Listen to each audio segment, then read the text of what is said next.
सरगोधा में तहरीक लब्बैक पाकिस्तान वस्ती पंजाब के सदर आसिफ अली का ज़मनी इलेक्शन के हवाले से सरगोधा का दौरा। ज़िला ओहदेदारान को सरगोधा की तंजीम साजी को मुकम्मल करने की हिदायत। सैयद आसिफुल्लाह का ज़िला सेक्रेटेरिएट चक नंबर 47 शुमाली आस्ताना आलिया मुजम्मिल शरीफ में ज़िला ओहदेदारान और प्रेस कॉन्फ्रेंस से खिताब करते हुए कह रहा था कि अब हम इलेक्शन जीत कर दिखाएंगे। कराची का इलेक्शन सबके सामने है। तहरीक लब्बैक के उम्मीदवार को हराकर MQM को जितवाया गया। TLP के उम्मीदवार वर्कर्स को टिकट दिया है। फसली बटेरों की गुंजाइश खत्म है। पाकिस्तान में दीन को तख्त पर लाना है। कौम जिल्लत की चक्की में पिस रही है। ज़मनी इलेक्शन में क्रेन के निशान से उम्मीदवार 20 हलकों में इलेक्शन लड़ रहे हैं। तहरीक लब्बैक किसी पार्टी के साथ इत्तेहाद नहीं करेगी। कोई हुकूमत रहे या टूटे, हम करप्ट लोगों और कौम का खून चूसने वालों के साथ नहीं बैठेंगे।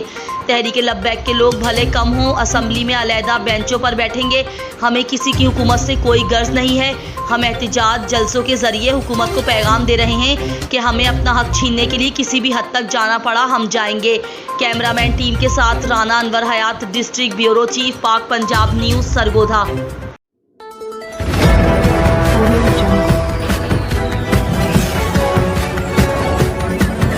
Audio